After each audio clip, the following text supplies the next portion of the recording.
దయచేసి న్యూస్లోకి వెళ్లే ముందు ఈ వీడియోని లైక్ చేయండి, ఛానల్ని సబ్స్క్రైబ్ చేసుకొని చూడండి. ఇక మన సార్ది మాట్లాడదాం. మన సార్ది చాలా బ్రహ్మాండంగా ఉంది. లాపతా ఓటట ఓట్ల చోరీకి వ్యతిరేకంగా రాహుల్ ఓ కొత్త క్యాంపెయిన్ తీసుకొచ్చారు.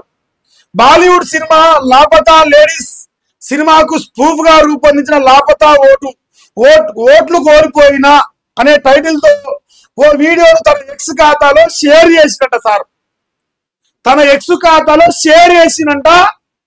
మన సారు బ్రహ్మాండమైన మేధావి సారు. నేను ఒక సోషల్ మీడియాలో ఒక వీడియో వైరల్ అవుతాను.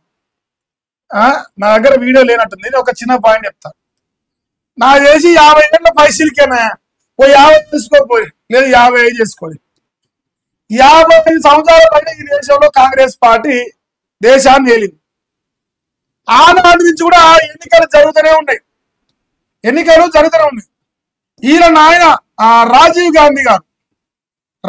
గాంధీ గారు ఈ దేశంలో ఈవీఎం తీసుకొచ్చిండు. కంప్యూటర్ విప్లవం తీసుకొచ్చిన మేధావి.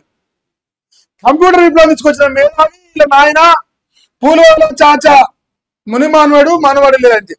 సో ఆయన తీసుకొచ్చిన విప్లవం. మరి ఈవీఎం మిషన్ల విషయంలో ఓటు విషయంలో మాట్లాడతాం. నేను కూడా దానికి మద్దతు ఇస్తా ఉన్నా. ఏం చెప్తానంటే, రాహుల్ గాంధీ గారు మీతో ఎంత సిద్ధాంతపరంగా వ్యతిరేకత ఉన్నా ఈవీఎంల విషయంలో కానీ ఓట్ల చోరీ విషయంలో కానీ మీరు మాట్లాడిన దానికి నేను మద్దతు ఇస్తా ఉన్నా. మద్దతు ఇస్తూనే నా ప్రశ్న ఏంటంటే మీ నాయన గెలిచిండు, తర్వాత మిగతా కాంగ్రెస్ పార్టీలో పివి నరసింహారావు గారు కావచ్చు, ఇంకోరు కావచ్చు గెలుచుకుంటూ వచ్చిర్రు. ఆ తర్వాత 2004 నుంచి 2014 దాకా మీ కాంగ్రెస్ పార్టీ కూటమి సర్కారు ఉన్నది. అందరికీ తెలిసిన విషయం. మరి 2004 నుంచి 2014 దాకా మీరు గెలిచింది కూడా ఓటు చోరు మీద మీరు ప్రకటించాలి.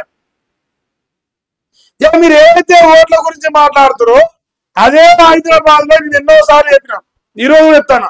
ఓల్డ్ సిటీలో మీ కాంగ్రెస్ పార్టీ ఎమ్మెల్యే అభ్యర్థి ఫిరోజ్ ఖాన్ చెప్తానంటే హైదరాబాద్ లో 6 లక్షల దొంగ ఓట్లు ఉన్నాయి. అంటే అసదుద్దీన్ ఓవైసీ గత కొన్ని సంవత్సరాల నుంచి ఎన్నికల్లో గెలుస్తా ఉంది దొంగ ఓట్లతోనే అని ఓట్ చూడని చెప్పేసి రాహుల్ గాంధీ గారికి మీ కాంగ్రెస్ పార్టీ అభ్యర్థి చెప్తా ఉండు. గత కొన్ని సంవత్సరాలుగా 2014 నుంచి 2014 వరకు మీ ప్రభుత్వం దొంగ ఓట్లతోనే వచ్చిందా? ఆడలేక పాదగతినట్టుగా గెలిచే దమ్ము లేక నేనేం చెప్తానో ఓట్ చోరీ జరిగింది. నువ్వు అంటున్నానికి మద్దతు ఇస్తున్నా. కావాలంటే నేను కూడా ఎక్స్లో ఒక పోస్ట్ పెడతా.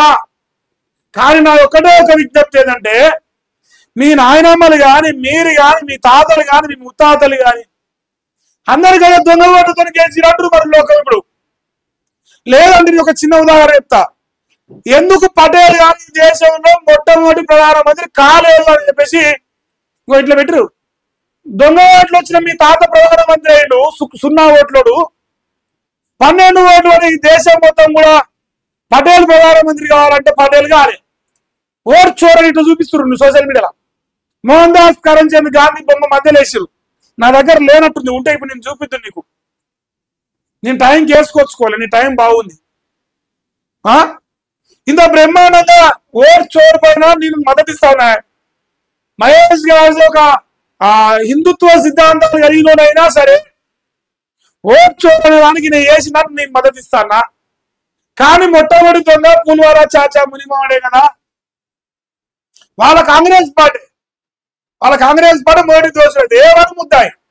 A1 నేనేమంటాను, A1 నుంచి కూడా ఎన్నికల సంఘం తప్పులు ఉంటే సర్దిద్దుకోవాలి, మార్పులు చేర్పులు చేసుకోవాలి, నెక్స్ట్ ఎలక్షన్ వరకు రెక్టిఫై చేసుకోవాలని సూచన చేయాలి అని చెప్పాలి. ఇలా ఎవడు దొంగ కాదు. బీఆర్ఎస్ వాడు దొంగే. హైదరాబాద్ లో ఒక ఓటుంది, ఊళ్ళో ఒక ఓటుంది, 2 ఓట్లు ఉన్నాయి.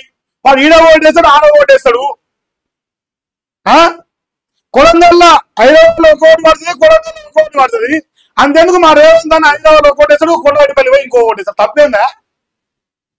ఓటు చూడక అందరు వస్తారు కదా. మరి కాంగ్రెస్ పార్టీ ప్రభుత్వం కూలిపోవాలి ఇప్పుడు ఓట్ చోరు గురించి మాట్లాడితే. అందుకే ఓట్ చోరు అనే దాంట్లో మొదటి ముద్దాయి ఏమన్నా ముద్దాయి కాంగ్రెస్ పార్టీ. అంటే రాహుల్ గాంధీ గారు ఎవరిపైన ఫైట్ చేస్తున్నారు? వాళ్ళ పార్టీ పైన, వాళ్ళ దుర్మార్గాల పైన, వాళ్ళ తాతలు వాళ్ళ ముత్తాతలు చేసిన లత్కోరు పనుల పైన వాళ్ళే ఉద్యోగం చేస్తారు. ఇప్పుడు ఓట్ చోరు అంట. అని నేను చెప్తలేను, నాకేం సంబంధం లేదు. వాళ్ళ తాత గురించి ఆయన మాట్లాడతాను పాపం, ముత్తాతనేమో. సో అంతవరకు ఉన్నది ఈ వార్త. నెక్స్ట్